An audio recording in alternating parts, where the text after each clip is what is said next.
Fala pessoal, aqui é Felipe Martins, sou estudante de medicina da Faculdade Arnes, sou ligante do grupo de endocrinologia da UFBA e também faço parte da Liga de Nutrologia da Bahia. O que é que a gente vai trazer aqui hoje? Como o melasma ele interfere no seu intestino e vice-versa. Primeiro, nós temos que entender que a melasma é uma doença inflamatória, então o seu organismo já vai estar inflamado. E quando a gente passa para falar agora sobre a parte intestinal, nós temos que entender de fato como funciona a nossa distribuição orgânica, né? Como funciona a nossa distribuição do intestino, nosso trato gastrointestinal. O que acontece? Primeiro, nós vamos ter um sistema que vai ter uma cavidade. Essa cavidade é a nossa boca. A nossa boca ela vai entrar, né? Vai ter entrada do alimento. Depois disso, nós vamos ter um processo de passagem pela faringe. Vamos ter ali também, vai entrar no nosso esôfago. E isso tudo é muito importante. Então, assim que passar do nosso esôfago, vamos começar com o processo de digestão. Ali a gente vai ter a entrada do alimento, né, desse bolo alimentar no nosso estômago. Vamos precisar de glândulas ciliares. Vamos precisar também depois, na nossa entrada do intestino delgado, para liberação enzimática, liberação de sais biliares. Então, é uma gama muito grande de coisas que precisam acontecer de maneira adequada para a gente, sim, ter uma boa absorção desses nutrientes que vão entrar no nosso organismo. O intestino delgado é um órgão de muita importância no nosso corpo. Por quê?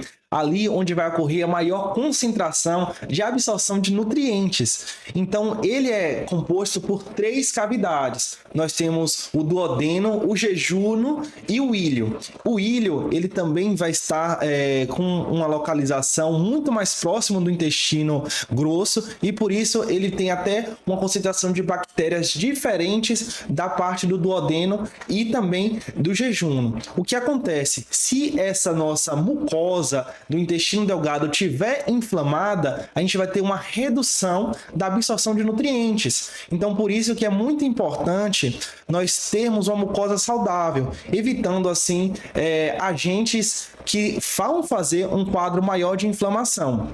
Quando a gente fala sobre as células que revestem, né, o nosso duodeno, o nosso jejuno e também o nosso íleo, nós temos que entender que temos os enteróbios. Os enterócitos presentes na nossa mucosa do intestino delgado, também conhecido como células absortivas, eles estão presentes ali na nossa vilosidade. E junto com eles temos também outra célula muito bacana que vai fazer um revestimento, né? Vai produzir ali muco, que vai assim proteger a nossa camada, né? A nossa camada absortiva. Por isso que é muito importante a gente manter, né, uma alimentação com baixo grau de alimentos inflamatórios ou alimentos que destroem a nossa mucosa. Por exemplo, se você come muitos alimentos embutidos ou alimentos com realçadores de sabor que tem um aspecto maior de degeneração, como o gluconato monossódico, que acaba inflamando a nossa mucosa intestinal, isso ao longo prazo você pode estar perdendo sim essa proteção. E por isso que a gente também sempre conversa, né, sobre alimentação. Quando a gente fala sobre intestino e bactérias, a gente entra aí sim num processo de homeostase. O que é homeostase? É aquele local onde as células, as bactérias, os fungos que estão presentes no nosso intestino, tudo vive em harmonia. Uma não faz nenhum quadro de inflamação na outra e elas conseguem viver bem.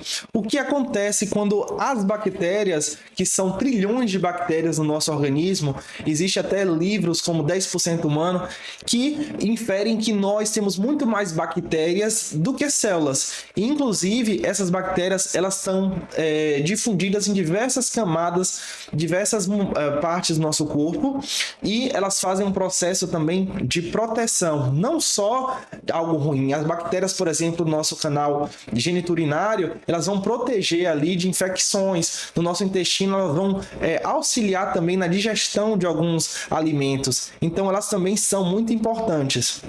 Quando a gente fala também que a nossa microbiota ela é composta por diferentes bactérias, nós temos classes e temos filos. Por exemplo, os Firmicutes e os Bacteroidetes. Eles são filos que estão ali presentes na nossa microbiota e eles são responsáveis pelo auxílio na digestão de alimentos. Porém, o que acontece de ruim? Quando bactérias que estão ali, você tem um ambiente inflamatório, começam a se desenvolver com maior capacidade, você vai conseguir assim diminuir outras bactérias que são benéficas. E isso vai fazer com que você tenha um corpo inflamado, um organismo inflamado, assim aumentando o quadro de constipação ou de diarreia ou estufamento. Então a pessoa começa a ter muitas gases, tudo que come começa a fazer mal, ou se come alimentos com base, alimentos que vão fermentar, se sentem muito piores, então vai consumir uma leguminosa, consome um mel,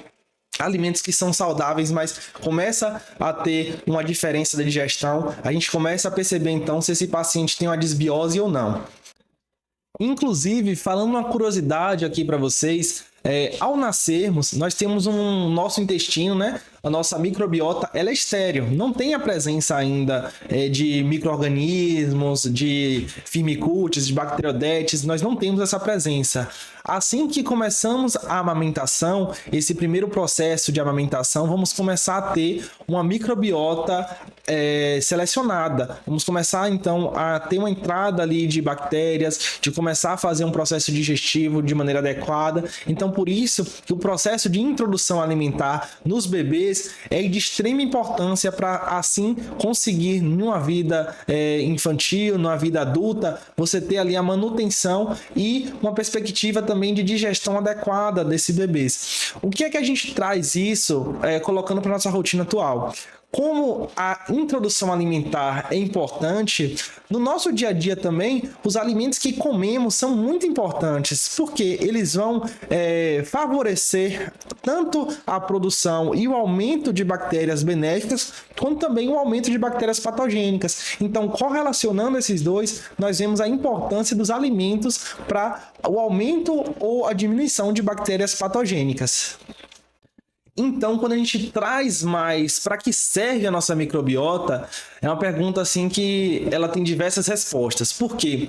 A gente começa ali a ter uma inferência também no aumento da produção de serotonina. A serotonina ela é um hormônio extremamente importante para o bem-estar, além de também estar presente na metabolização junto com enzimas de nutrientes. Então você vai conseguir ali fazer uma melhor absorção de nutrientes e também a fermentação de alguns alimentos que são necessários para a digestão.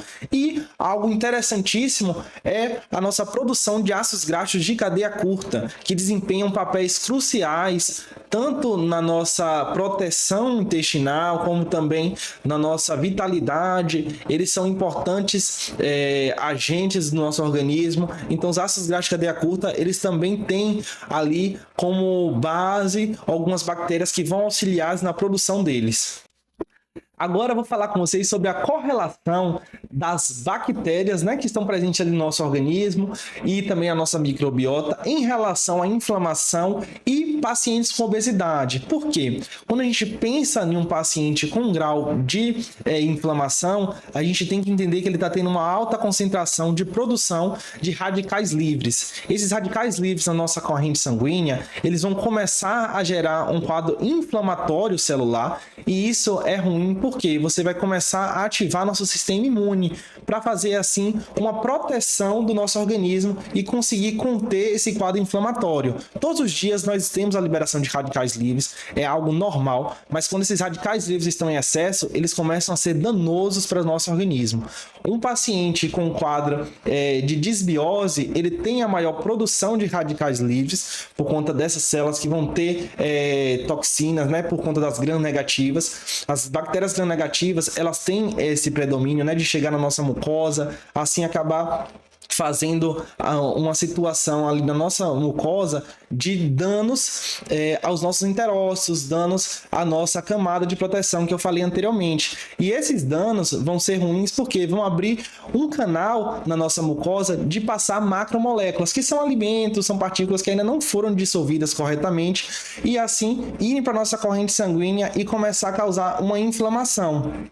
Por isso que, quando a gente traz aqui o pensamento de uma alimentação mais saudável, mais equilibrada, sem predomínio de inflamação, uma dieta mais anti-inflamatória no período de tratamento, por exemplo, do melasma, a gente tem que entender para fazer essa proteção, não deixar com que você tenha um aumento de radicais livres. Então, se você vai consumir um alimento que não te faz bem, mesmo você sabendo, né, dos possíveis danos que ele vai te gerar, você tem que entender que você vai estar aumentando a sua inflamação.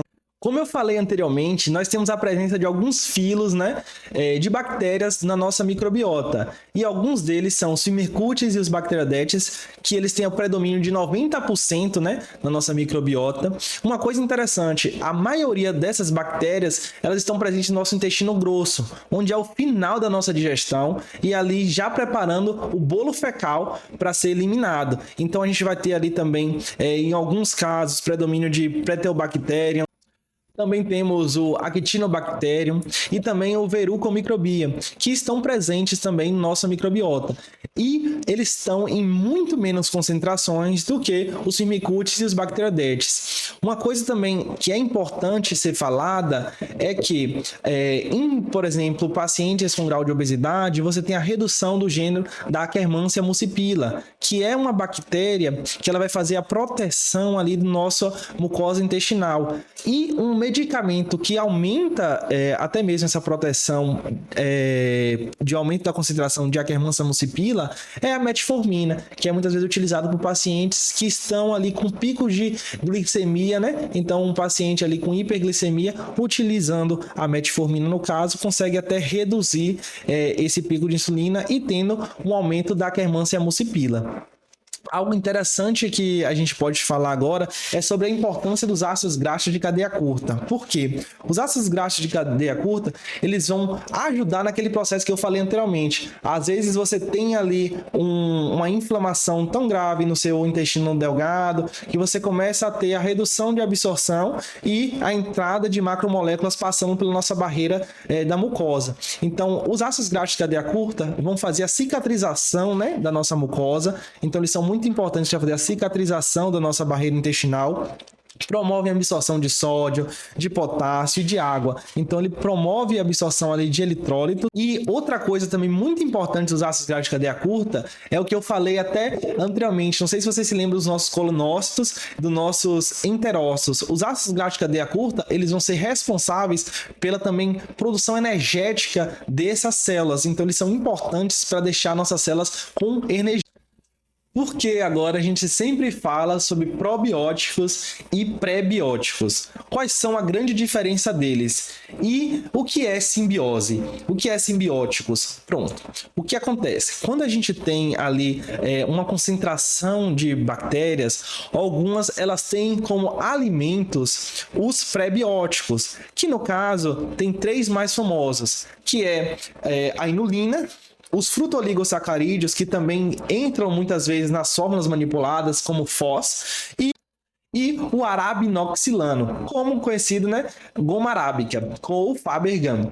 O que é que acontece? A gente consegue estar utilizando esses prebióticos como alimento para as nossas bactérias benéficas. Assim, elas vão consumir esses alimentos e vão conseguir fazer sua proliferação no nosso intestino, reduzindo assim a concentração de bactérias patogênicas e melhorando a digestão, melhorando vários sintomas. Então, é muito interessante você também utilizar esses probióticos quando você está com um quadro de disbiose, porque não adianta só você utilizar probióticos, colocar ali vários lactobacilos como o acidófilos, o Helter, até o Bifidobacterium, entre outros, se você não ter um local de estabilização para eles, de alimento para eles, da onde eles se fixarem, uma mucosa adequada para eles conseguirem se reproduzir. Senão você vai estar colocando lactobacilos e muitas vezes não vem no resultado esperado, por conta que não tem esse processo de prebióticos ou uma mucosa adequada para eles. Algo também interessante é que esses prebióticos eles também vão muitas vezes reduzir esse quadro de inflamação intestinal. Então a glutamina, que ela também serve como um prebiótico, que você pode estar utilizando no seu dia a dia. E entre outros. Aqui a gente também consegue muitas vezes fazer eles associados com antioxidantes, então o resveratrol, para justamente reduzir esse quadro de aumento de radicais livres, que um organismo inflamado ele já tem esse predomínio de radicais livres, então a gente reduzindo, né, assim, reduzindo a concentração de bactérias gram-negativas que aumentam a produção de radicais livres, reduzindo também inflamações por via alimentar, você vai conseguir ter uma redução assim desse patógeno. Assim, tendo essa redução de inflamação.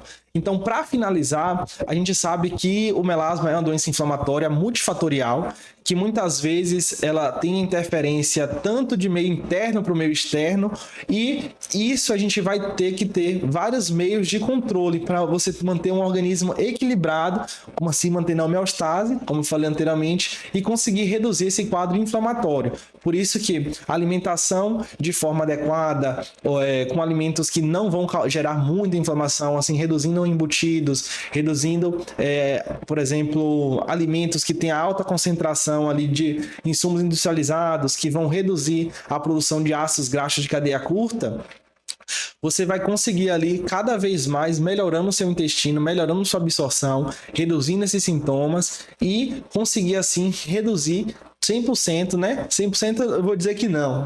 Normalmente a gente sempre tem um quadro, né? Ou por um estresse, ou por algum fator de inflamação, mas você vai conseguir reduzir muito o seu quadro inflamatório e assim melhorar, né?